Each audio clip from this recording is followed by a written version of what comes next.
Olá pessoal, estamos começando mais um Clube da Cardio Podcast, o seu podcast de cardiologia. Lembrando que os nossos episódios são destinados aos profissionais da área da saúde. Tema de hoje, Jornal do Clube, 30ª edição. Bom pessoal, no episódio de hoje, que vai ser um episódio Pocket Pill, um pouco mais curto, a gente vai trazer para vocês quais foram os principais estudos publicados na semana passada no mundo da cardiologia e que estarão todos eles presentes na 30ª edição do Jornal do Clube, que vai ser publicada amanhã às 7 horas da manhã. E você pode recebê-la por completo no seu e-mail. Basta se inscrever no link que está disponível na nossa bio do Instagram, @Clube da Cardio. Se você curte os nossos conteúdos, pessoal, deixe o seu like, deixe o seu joinha para o algoritmo entregar os nossos conteúdos para pessoas que, assim como você, se interessam pelos nossos temas. Vamos lá, pessoal. O primeiro estudo que eu gostaria de trazer aqui para vocês, que foi discutido na semana passada no European Heart Journal, de muita relevância, é sobre revascularização completa no infarto do miocárdio, sobretudo no infarto com supra de ST, que é o cenário onde nós temos melhores evidências.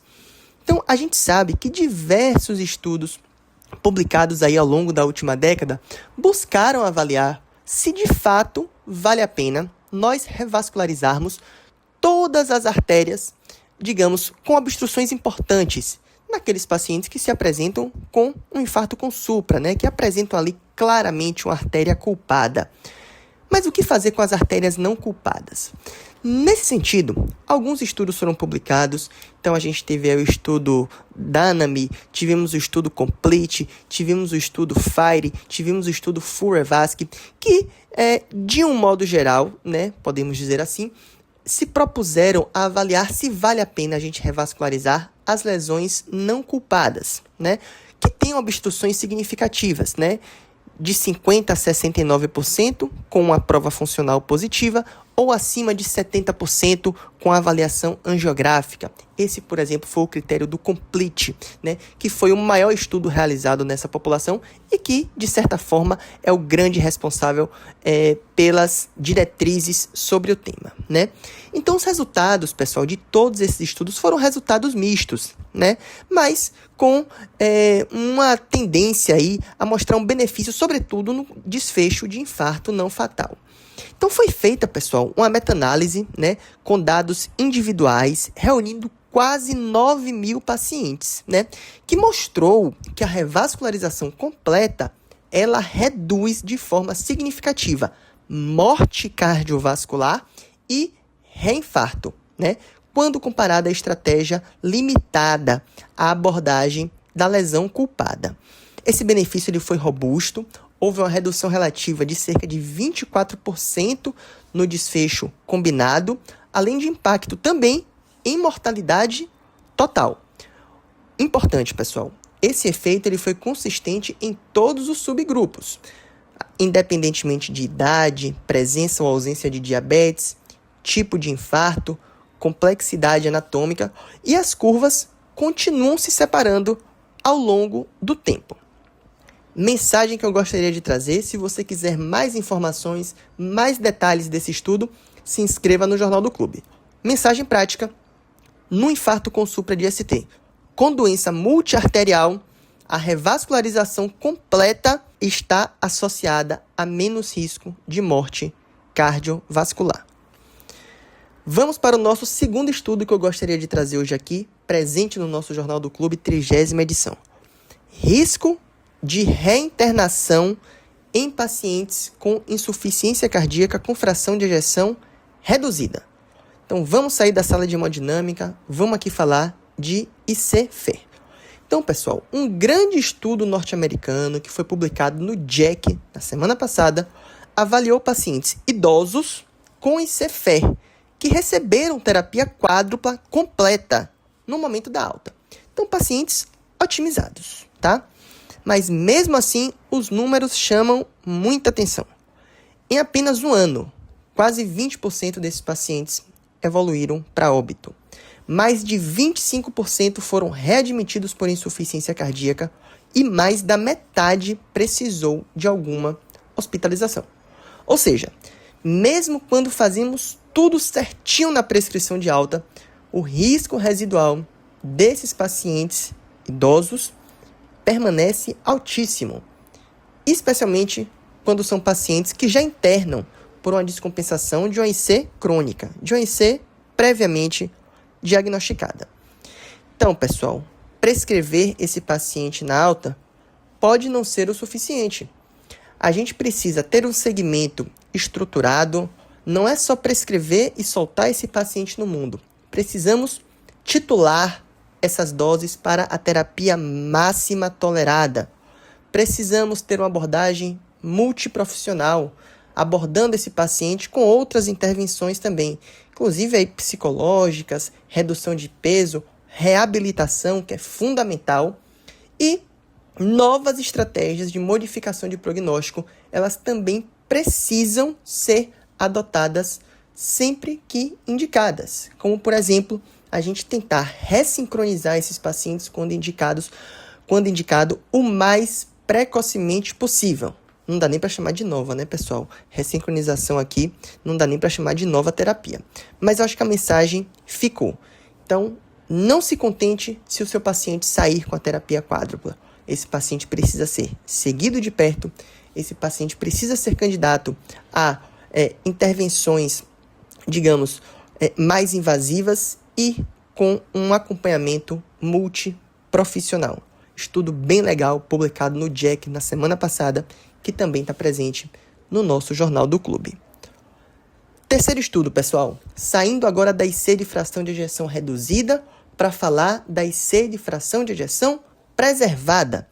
Um estudo também publicado no JACC, eles estavam aí empolgados com o cenário da IC, na semana passada, mostrou que o tamanho do ventrículo esquerdo importa. Então, pessoal, na IC FEP, um registro com quase 30 mil pacientes trouxe um dado simples e extremamente prático. O diâmetro diastólico final do ventrículo esquerdo importa também para esses pacientes. Interessantemente, a relação com a mortalidade em um ano seguiu aquele famoso U-shape, né? Os pacientes com ventrículos de tamanho intermediário evoluíram melhor. Já aqueles pacientes com ventrículo muito pequeno ou francamente dilatado tiveram um aumento de mortalidade entre 40% a 50%. Se você quiser saber quais são esses pontos de corte, se inscreva no Jornal do Clube. O link está disponível na nossa bio, @Clube da Cardio, no Instagram. O resumo da ópera é mais do que a gente já sabe, mais uma informação que corrobora uma ideia que a gente já trabalhou aqui, inclusive, no nosso podcast. IC-FEP depende do fenótipo do paciente, né? Nem toda IC-FEP é igual e nem toda IC-FEP deve ser tratada da mesma forma. Por último, pessoal, eu gostaria de trazer um quarto estudo aqui para vocês. Os outros 3 disponíveis no nosso Jornal do Clube ficam para os nossos assinantes terem um acesso aí completo às informações. Foi um estudo também publicado no Journal of American College Cardiology que avaliou angioplastia após cirurgia de revascularização miocárdica. Se abordar o enxerto venoso pode ser melhor do que o vaso nativo. Foi um ensaio randomizado, pessoal, que trouxe um dado aparentemente aí até contraintuitivo. Nos pacientes pós-revasc com falência de enxerto venoso, a angioplastia do próprio enxerto de safena foi associada a menos eventos em um ano do que a angioplastia do vaso nativo. Essa diferença, pessoal, foi puxada mais, né, por infarto periprocedimento e mais necessidade de revascularização no grupo do vaso nativo abordado com angioplastia, onde a complexidade anatômica, com muitas oclusões totais crônicas foi elevada. Mensagem prática que eu gostaria de deixar para vocês. Em casos selecionados, tratar o enxerto pode ser mais seguro do que insistir na angioplastia do vaso nativo, que já é mais calcificado, que tem uma oclusão total crônica, né? O que desafia aí dogmas baseados apenas em estudos observacionais. Luiz, comenta pra gente quais são os outros estudos que estão no Jornal do Clube. Vamos lá, pessoal. Então tem mais 3 estudos bem detalhados lá para você não perder nenhuma informação que foi discutida na semana passada. Primeiro estudo, alteplase intracoronária no infarto com supra. Será que está associada a melhores desfechos naqueles pacientes com alta carga trombótica? Outro estudo que a gente traz, pessoal. MitraClip. Será que nós temos evidências robustas de benefício do ponto de vista prognóstico? Será que aquele benefício na melhoria de sintomas se sustenta ao longo do tempo? É uma reflexão também que foi publicada no JACC e que a gente traz no nosso jornal. E por último, pessoal, um espetáculo, um estudo que a gente não poderia deixar de fora da nossa 30ª edição do Jornal do Clube, que é o uso dos inibidores de PCSK9 orais. Temos uma medicação que vem sendo testada, que é o Enlicitide, que tem o poder de reduzir o LDL em quase 60%, e que o estudo também está lá no nosso Jornal do Clube, 30ª edição, para você conferir e se manter sempre atualizado. Na próxima semana, teremos um podcast muito interessante, pessoal, sobre mercado médico e a importância de você se planejar financeiramente.